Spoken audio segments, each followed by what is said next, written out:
Captain Elena Vasquez pressed her face against the cracked viewport of the mining shuttle Perseverance, watching the alien landscape below grow larger through the haze of atmospheric entry.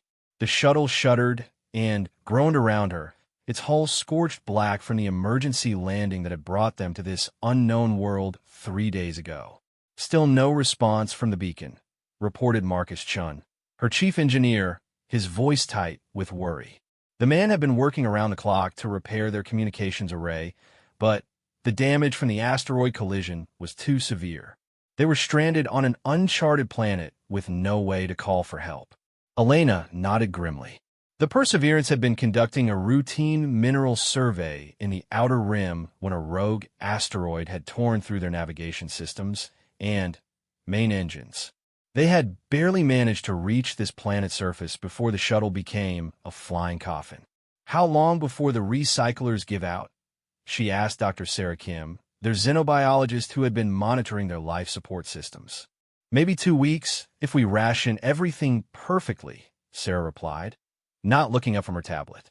But that's assuming the local atmosphere doesn't contaminate our filters faster than expected.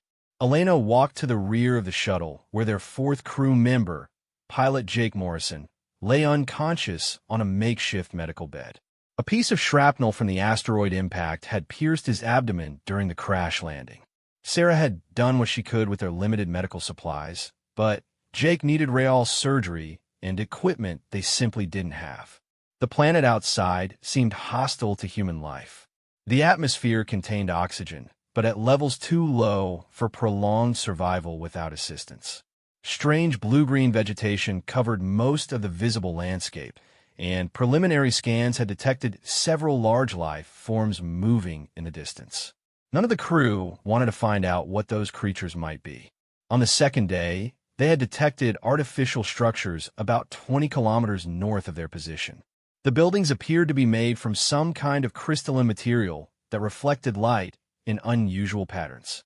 Elena had wanted to investigate immediately, but Marcus had convinced her to wait.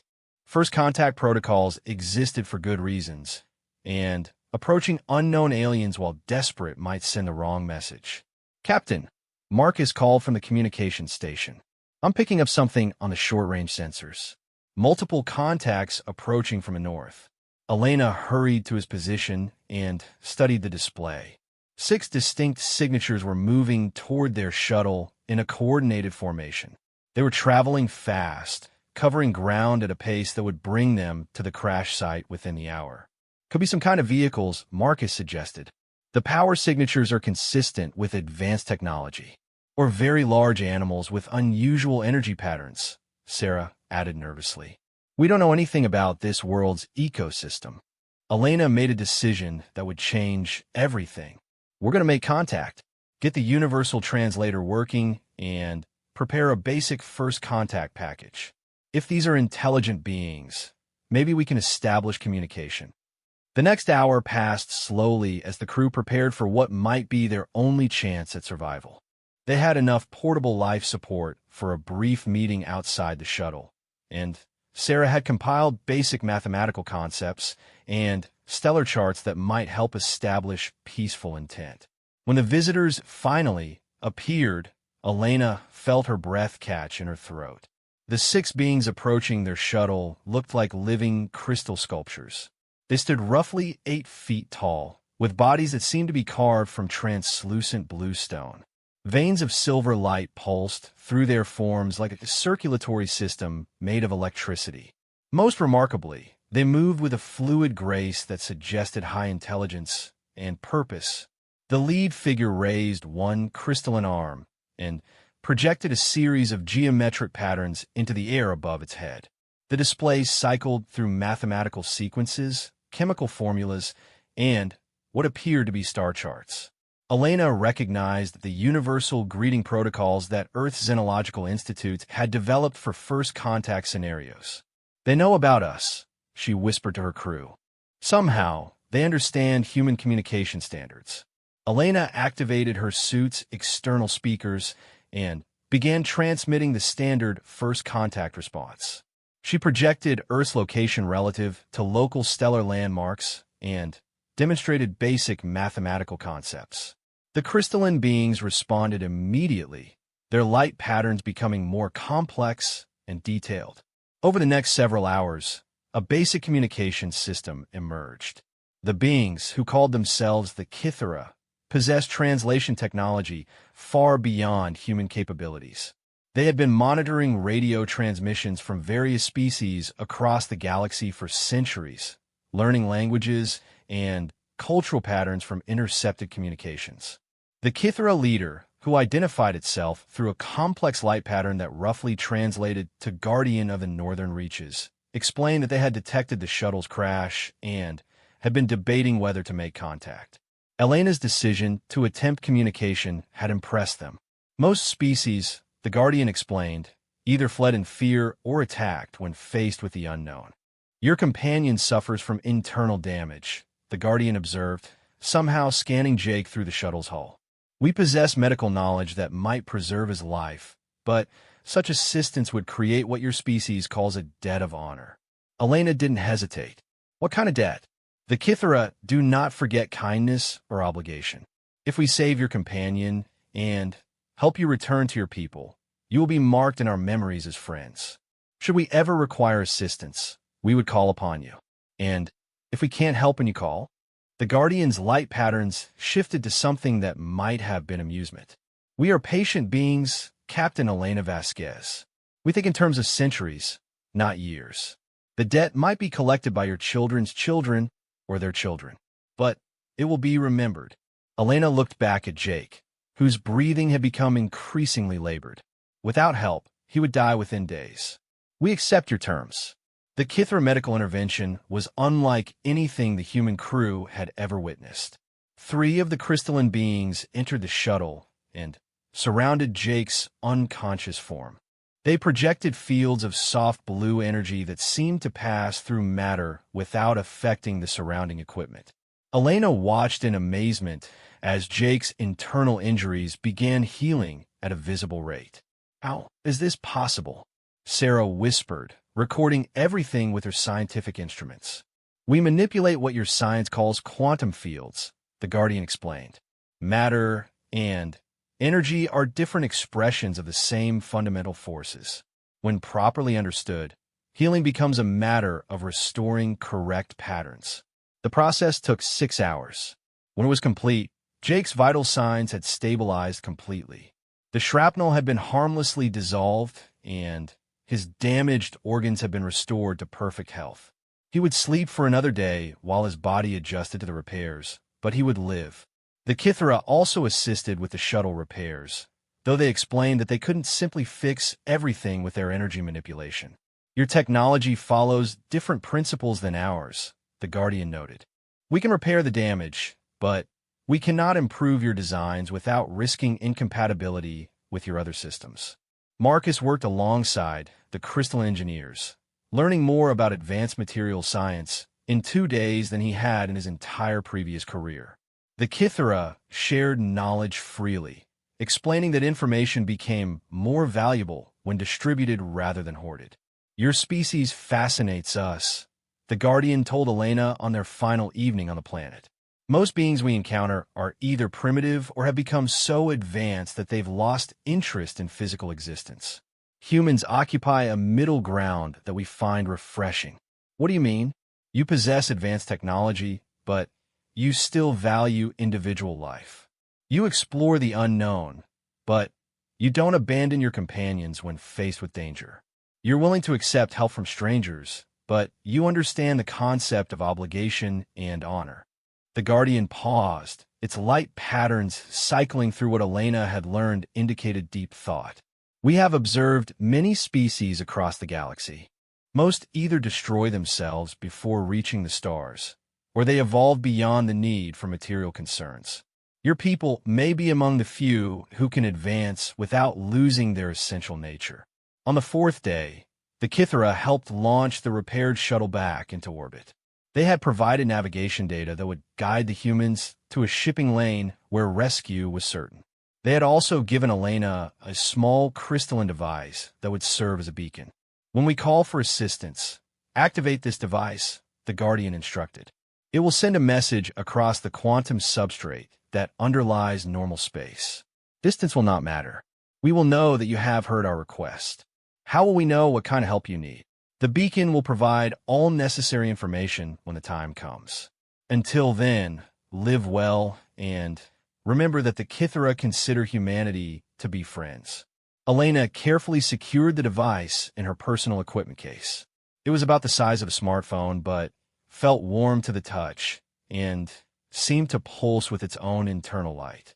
The flight back to human space took 3 weeks. During that time, the crew debated what they should report about their encounter.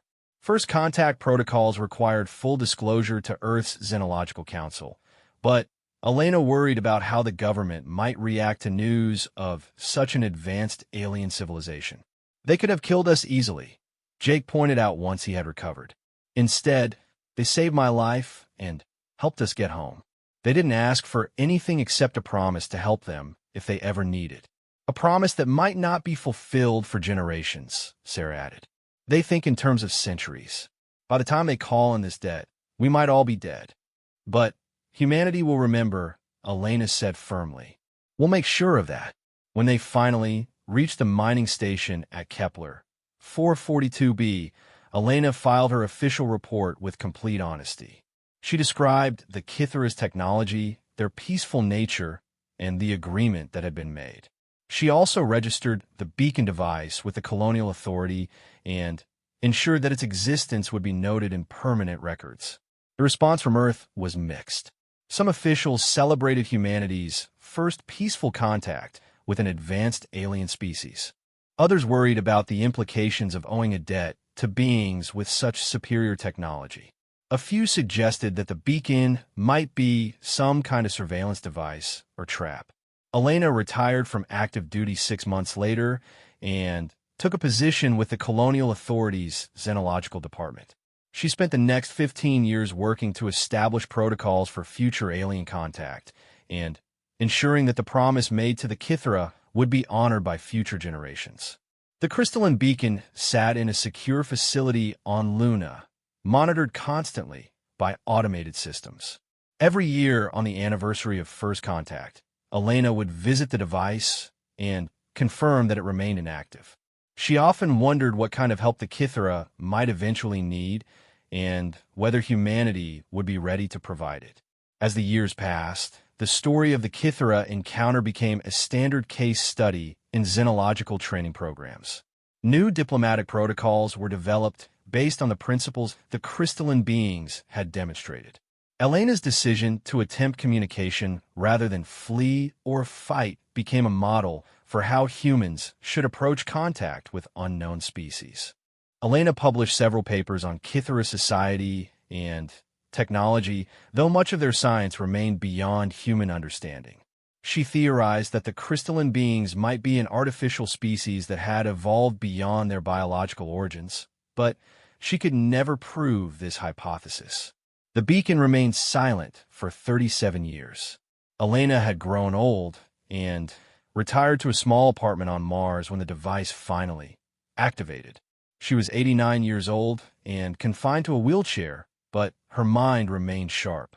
The call came at 0347 Mars Standard Time on a Tuesday in October. Elena was awakened by an emergency communication from the Luna facility. The beacon had begun transmitting, filling the room with patterns of light identical to the ones the Guardian had used to communicate decades earlier. The message was complex, but clear. The Kithara needed help, and they were calling in their debt. The nature of their request was staggering. An unknown force was threatening their homeworld and the surrounding systems. They needed military assistance from humanity and any other allied species willing to stand with them. The beacon provided coordinates for a rendezvous point and detailed technical specifications for the enemy forces humanity would face. Elena read the translated message 3 times before its full meaning sank in. The Kithara, who possessed technology that seemed magical by human standards, were facing an enemy they couldn't defeat alone. They needed humanity's help to survive. She activated her personal communicator and placed an emergency call to the Colonial Authority's headquarters on Earth. The conversation that followed would change the course of human history and set in motion events that would determine the fate of both species. "This is Elena Vasquez," she said when the connection was established. "Authorization code 77 Alpha. The beacon is active. The Kithara are calling in their debt, and they need our help to fight a war." Admiral Jessica Chun, granddaughter of the engineer Marcus Chun, who had survived the Kithara encounter, stood on the bridge of the battleship UES Determination and watched the tactical display with growing unease. 3 weeks had passed since the beacon had activated, and humanity's response had surprised everyone, including themselves. The Colonial Authority had mobilized every available military vessel in human space. 57 ships, ranging from massive dreadnoughts to fast-attack corvettes, now formed the largest fleet humanity had ever assembled. They were approaching the rendezvous coordinates provided by the Kithara beacon, but, so far, their alien allies were nowhere to be seen. "Admiral," reported Commander Sarah Mitchell from the sensor station, "we're detecting massive gravitational anomalies ahead. Something very large is manipulating space-time in ways our physics can't explain." Jessica nodded grimly. The past 3 weeks had been a whirlwind of preparation and revelation. Elena Vasquez, now 91, and insisting on joining the mission despite her age, had briefed the fleet command about everything she knew regarding Kithara capabilities. The picture that emerged was both inspiring and terrifying. The crystalline beings possessed technology that operated on principles human science barely understood. They could manipulate matter and energy at the quantum level, travel faster than light without using traditional drives, and apparently existed in a state somewhere between biological life and artificial intelligence. Yet somehow, they were facing an enemy that threatened their very existence. "Ma'am," called Lieutenant Torres from communications, "we're receiving a transmission on the frequency specified by the beacon. It's using the same mathematical protocols from the original contact. Put it through the translation matrix and display the results." The main screen shifted to show the familiar geometric patterns that had become synonymous with Kithara communication. The translation appeared moments later. "Human friends, you have honored your commitment beyond all expectations. Proceed to coordinates 127.4 by 89.7 by 15.2 relative to your current position. Prepare your minds for what you will witness." Jessica frowned at the unusual phrasing of that last instruction. "Helm, set course for those coordinates. All ships maintain formation and keep shields at maximum." The human fleet adjusted course and began moving toward the specified location. As they drew closer, the gravitational distortions grew stronger, causing minor fluctuations in their artificial gravity systems. Then, without warning, the empty space ahead of them simply ceased to be empty. A structure materialized that defied every assumption about spacecraft design. The Kithara vessel was enormous, easily 10 times the size of humanity's largest dreadnought, but it didn't look built so much as grown. Its crystalline hull flowed in organic curves that caught and reflected light in impossible ways. Energy fields danced across its surface like aurora, and Jessica could swear the entire ship was somehow alive. "Sensors are having trouble getting accurate readings," reported Commander Mitchell. "The hull seems to exist in multiple dimensions simultaneously. Our instruments can't decide what they're looking at." Before Jessica could respond, space around the Kithara vessel began rippling like water. More ships emerged from what appeared to be folded space, each one unique in design, but sharing the same organic, crystalline aesthetic. Within minutes, 37 Kithara vessels had appeared, forming a defensive sphere around what was clearly their flagship. "Admiral Chun," came Elena's voice from the observation deck, where the elderly woman had insisted on positioning herself. "Request permission to open communications. I think they're waiting for us to make the first move." "Granted. Use the protocols from your original encounter." Elena's transmission went out on the same frequencies the Kithara had used 37 years earlier. The response came immediately, and this time it was directed specifically at the human flagship. Elena Vasquez, friend of our people, we are grateful that you have lived to witness this day. Your species has exceeded our expectations by arriving in such numbers. We had hoped for perhaps a single ship and a small crew. Instead, you bring us a fleet. The main screen shifted to show a three-dimensional hologram of the Guardian of the Northern Reaches, the same Kythera who had helped Elena's crew decades earlier. The crystalline being looked unchanged by the passage of time, its internal light patterns cycling through what Elena had learned to recognize as complex emotions. "Guardian," Elena replied through the communication system, her aged voice carrying clearly across space. "We don't break our promises. You saved our lives and asked for help in return. Humanity remembers its debts." "Indeed. But you should understand the nature of what we face before committing your people to this conflict. What approaches is not merely another species seeking territory or resources. It is something that should not exist, something that consumes the very foundations of reality itself." Jessica stepped forward, claiming her role as fleet commander. "Guardian, I'm Admiral Jessica Chun, commanding this fleet. Can you explain the nature of the threat?" The hologram shifted its attention to Jessica, and she felt an odd sensation, as if the being was looking not just at her, but somehow through her to evaluate her character and capabilities. "Admiral Chun, your genetic patterns carry traces of Marcus Chun, the engineer who helped repair your vessel those many years ago. It is fitting that his descendant should command this mission." Jessica blinked in surprise. She hadn't mentioned her relationship to the original contact crew. "You remember him? We remember all our friends, across all generations. Now observe what we face." The space around them transformed into a holographic display showing a star system under attack. Jessica watched in horror as planets simply vanished, not destroyed, but somehow erased from existence entirely.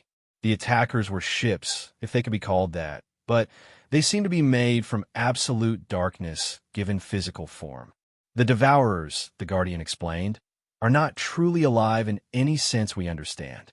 They are anti-existence given purpose and direction. They consume matter, energy, space, and time itself. Everything they touch is not just destroyed, but removed from reality as if it never existed." The display shifted to show Kythera worlds evacuating as the darkness approached. Entire planets were being stripped of their populations as the crystalline beings fled before an enemy they couldn't fight with conventional means. "How many of your people have been lost?" Elena asked softly. 43 worlds have been consumed. Approximately 2 billion Kythera have been erased from existence. We estimate another 60 systems are directly threatened. The numbers were staggering. Jessica felt the weight of humanity's commitment settling on her shoulders. They had brought 57 ships to fight an enemy that could erase entire worlds. "What can our fleet possibly do against something like that?" she asked. "Your species possesses something that gives us hope," the Guardian replied. "You call it determination, the refusal to accept defeat even when facing impossible odds. More importantly, your technology operates on principles fundamentally different from ours." The Guardian's explanation revealed a crucial weakness in the Devourer's assault.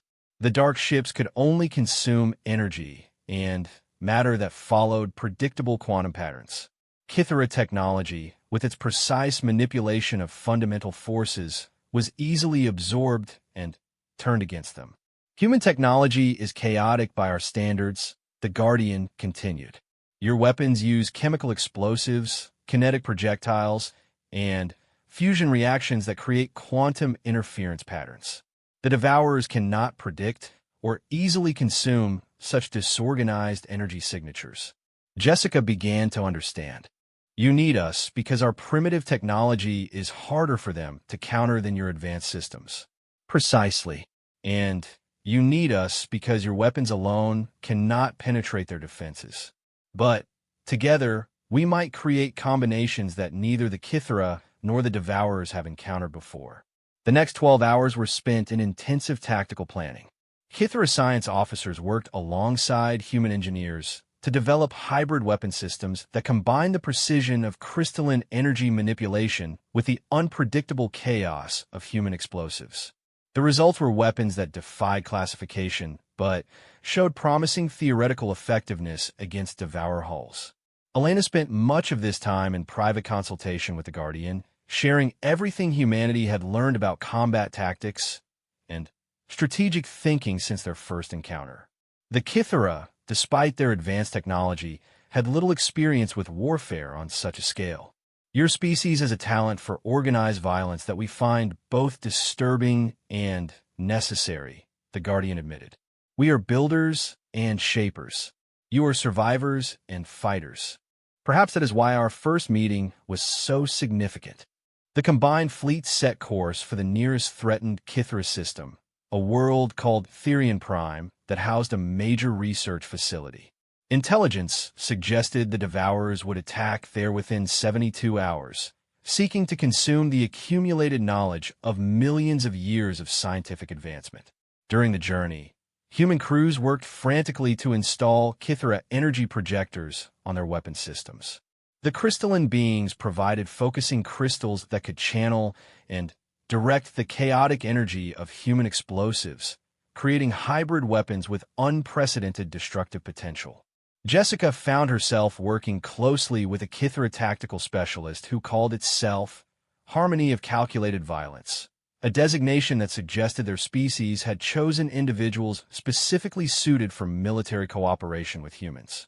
Your people's approach to combat is instructive, Harmony observed as they reviewed attack formations.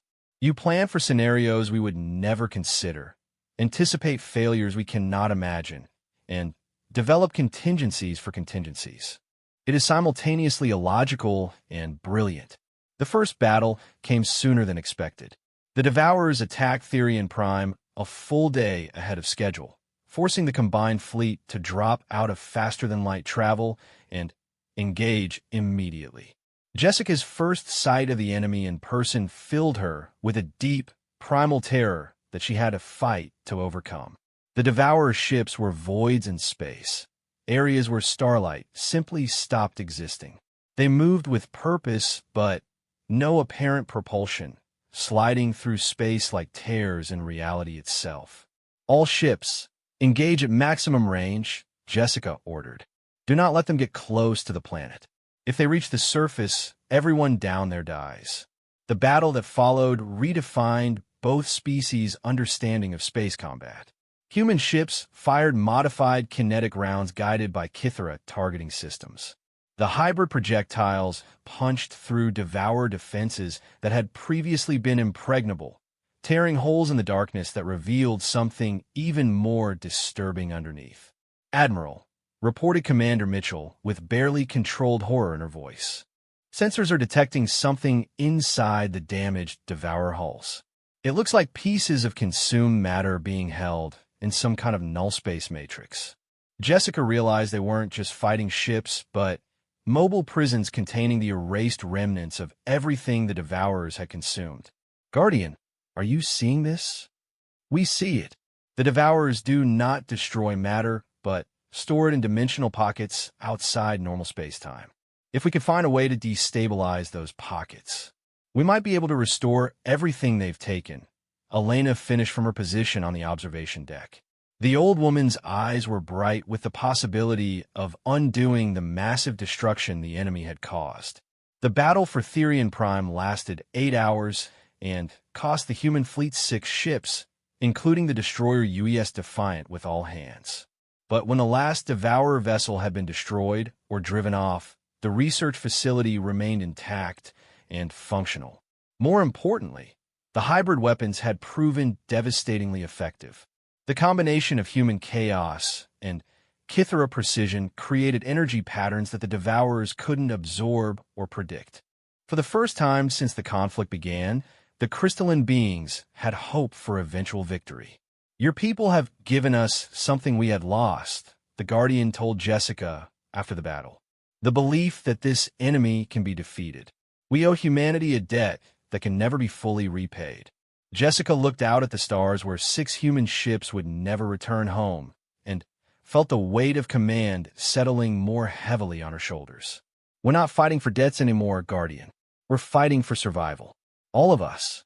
The Guardian's light patterns shifted in a way that Elena recognized as profound respect. Indeed, Admiral Chun, and that understanding may be the key to our ultimate victory. This is no longer about obligation, but about the survival of intelligent life in this galaxy. As the combined fleet prepared for the next engagement, Jessica realized that humanity had just entered a war that would determine not just their own fate, but the future of every thinking being in known space. The alliance forged by one desperate woman's decision 37 years earlier had become the foundation for the most important conflict in galactic history. Elena Vasquez died peacefully in her sleep aboard the hospital ship UES Mercy on the morning of the final battle. She was 93 years old and had lived to see humanity take its place among the great powers of the galaxy. Admiral Jessica Chun stood beside her bed, holding the hand that had first activated the beacon decades earlier, and felt the weight of history settling on her shoulders. The war against the Devourers had raged for 2 years, spreading across 17 star systems and claiming millions of lives from both species. But Elena had lived to see something remarkable: the birth of the first truly integrated human Kithra crews, vessels where crystalline beings and humans work together as naturally as breathing. She would have wanted to see this day, said Dr. Martinez, the ship's chief medical officer, as he prepared Elena's body for the ceremony the Kithra had requested. The crystalline beings honored their human friends with rituals that transformed death into a celebration of life's impact on the universe. Jessica nodded, but couldn't speak. Elena had become more than a historical figure during the war. She had been the bridge between species, the living reminder of why they fought together. Her death marked the end of an era and the beginning of something entirely new. The final battle was about to begin. Intelligence gathered from captured Devourer technology had revealed the location of their primary staging area, a region of space where they had been accumulating consumed matter for what appeared to be a massive assault on the galactic core. If they succeeded in that attack, every inhabited world within 10,000 light-years would be at risk. The combined fleet had grown beyond all expectations. Word of humanity's success against the Devourers had spread throughout the local galactic arm, bringing new allies to their cause. The Zulhari, a machine intelligence collective, had contributed computational power and advanced targeting systems. The Vorthak, a proud warrior species, had added their heavily armored battle cruisers to the fleet. Even the mysterious Whispers, energy beings who rarely involve themselves in physical conflicts, had sent representatives. Jessica stood on the bridge of the new flagship UES Elena Vasquez, a massive vessel that represented the pinnacle of human Kithra cooperation. Every system on the ship was a hybrid of technologies, creating capabilities that neither species could have achieved alone. The bridge itself was a work of art, with human control stations integrated seamlessly into flowing crystalline surfaces that pulsed with Kithra energy patterns. Admiral, reported Commander Torres, now her chief tactical officer, all fleet elements are in position. We have 437 vessels from 6 different species ready to engage. Jessica looked at the tactical display, showing the largest military formation in recorded galactic history. Human dreadnoughts flew alongside Kithra crystal ships, while Zulhari computational vessels provided real-time battle analysis for Vorthak heavy cruisers. The Whispers had taken positions throughout the fleet, their energy forms ready to disrupt Devourer communications at the critical moment. Guardian, Jessica said to the holographic projection of her Kithra partner, "Are your people ready for this?" The Guardian of the Northern Reaches had become something more than its original designation during the war. It now coordinated the actions of dozens of Kithra vessels and had learned to think in human tactical terms while retaining the strategic patience of its own species. "We are ready, Admiral Chun. Our quantum resonance chambers are fully charged, and all vessels report successful integration of human chaos pattern generators. We have never been more prepared for battle. The chaos pattern generators were perhaps the war's greatest innovation.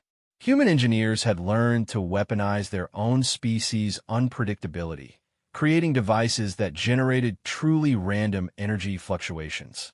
When combined with Kithra precision targeting, these weapons could punch through Devourer defenses like nothing else in known space. Sensors are detecting massive spatial distortions ahead, reported the Zulhari collective representative through their communication interface. The Devourer staging area is larger than our most pessimistic projections. They have been consuming matter for decades to prepare for this final assault. Jessica studied the readings and felt her heart sink. The enemy had gathered hundreds of ships, each one a void in space that contained the erased remnants of entire star systems. The scale of destruction they represented was almost incomprehensible. "There's something else," added the Vorthak battle commander, his translated voice carrying undertones of respect for a worthy enemy. "They have constructed something at the center of their formation, a structure of unprecedented size." The main display shifted to show long-range sensor data of the Devourer staging area. At its heart sat something that defied description, a sphere of absolute darkness nearly 1,000 kilometers in diameter, surrounded by energy patterns that made nearby space itself unstable. "It appears to be a collection and processing facility," analyzed the Guardian. "They are preparing to convert all consumed matter into pure anti-existence, creating a weapon that could erase entire solar systems with a single deployment." "How long until they're ready to use it?" Jessica asked. "Based on observed energy accumulation patterns, approximately 6 hours." Jessica made the decision that would define the rest of galactic history. "All ships begin attack run immediately. We cannot allow that weapon to be completed." The battle began with a coordinated assault from 4 different directions. Human ships led each attack formation, their chaotic energy signatures making it impossible for Devourer sensors to predict attack patterns. Kithra vessels followed closely behind, using their precise targeting systems to exploit gaps opened by human firepower. The Devourers responded with a ferocity that caught everyone by surprise. Instead of their usual methodical consumption tactics, they launched desperate counterattacks that threatened to overwhelm the Allied fleet's defenses. It was clear they understood the significance of this battle as clearly as their enemies did. "We're losing ships faster than projected," reported Commander Torres as the tactical display updated with casualty reports. The destroyer UES Courage had been erased from existence entirely, while 2 Kithra vessels had suffered dimensional displacement that left them lost between realities. But the Allies had learned much during 2 years of warfare. Zulhari computational systems predicted Devourer movements with increasing accuracy, while Vorthak armor proved surprisingly resistant to annihilation fields. The Whispers disrupted enemy communications so effectively that individual Devourer ships began operating independently rather than as a coordinated fleet. The turning point came when Captain Rodriguez of the cruiser UES Determination made a desperate decision that saved the entire battle. His ship had taken critical damage and was about to be consumed by 3 Devourer vessels when he activated his chaos pattern generators at maximum power and rammed them directly into the enemy sphere. The explosion that followed was unlike anything previously recorded. The chaotic human technology interacted catastrophically with the Devourer's carefully ordered anti-existence matrix, creating a chain reaction that destabilized their entire staging area. The massive sphere began collapsing in on itself, releasing centuries of consumed matter back into normal space. "Guardian!" Jessica shouted over the chaos of alarms and damage reports. "Can your people contain the energy release?" "We could try, Admiral." All Kithra vessels form quantum resonance matrix pattern 7. Attempt to channel the released matter into stable dimensional pockets. What followed was the most complex feat of engineering ever attempted.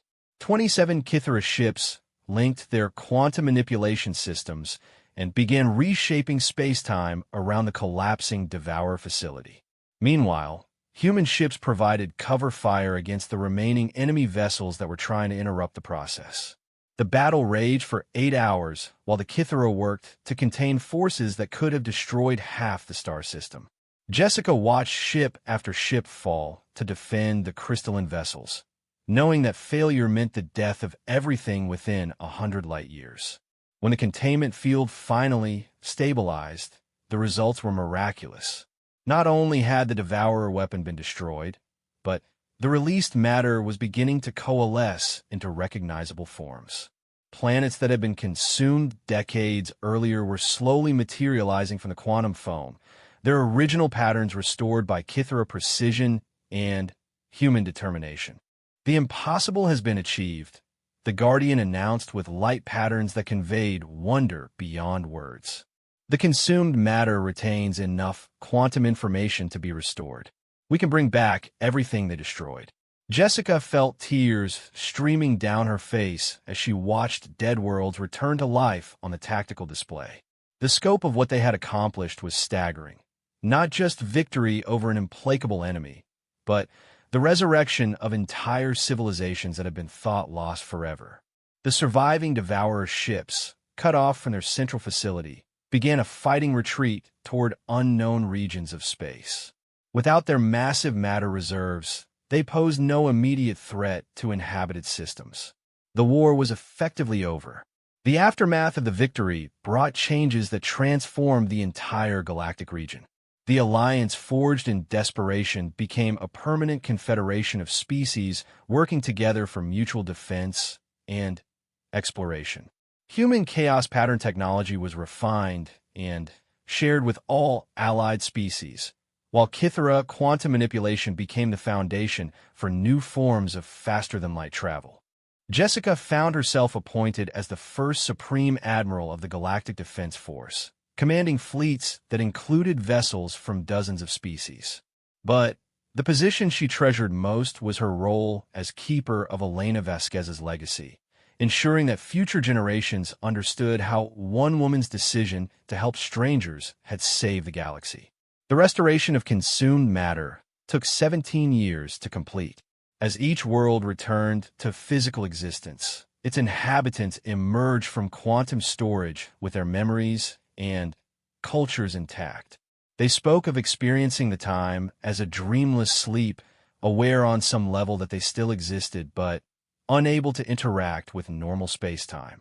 Among the restored was a Kithara research facility that contained records dating back millions of years. These archives revealed that the Devourers were not invaders from outside the galaxy, but rather a created weapon, designed by an ancient species as the ultimate deterrent against aggression. The weapon had malfunctioned eons ago and begun consuming indiscriminately, growing stronger with each meal until it threatened all existence. It seems, the Guardian observed as they studied the ancient records together, that your species' gift for controlled chaos is precisely what was needed to break a pattern of destruction that had continued for millions of years. Elena Vasquez did not just save our people. She ended a threat that could have eventually consumed the entire universe. Jessica smiled as she stood in the memorial garden dedicated to Elena and all those who had died in the war. A simple crystalline monument marked the spot where Elena's ashes had been scattered, but the true memorial was the thriving civilization that surrounded it. Human colonies now existed alongside Kithara crystal cities, their populations working together on projects that neither species could have imagined alone. The hybrid technologies developed during the war had opened new frontiers in science, art, and philosophy. Children grew up speaking both human languages and Kithara light patterns, creating the first truly integrated galactic culture in known history. The beacon that had started it all sat in a place of honor in the memorial garden, its crystalline surface dark but somehow still warm to the touch. Visitors from across the galaxy came to see the simple device that had called humanity to its greatest challenge and greatest triumph. "Do you think she knew?" asked Captain Sarah Kim Chun, Jessica's adopted daughter and heir to the family tradition of service. When Elena activated that beacon, do you think she understood what it would lead to? Jessica considered the question as she watched Human and Kithara children playing together in the garden, their laughter echoing off crystalline structures that caught and amplified the sound into music. I think she knew the most important thing, that when someone asked for help, you answer the call.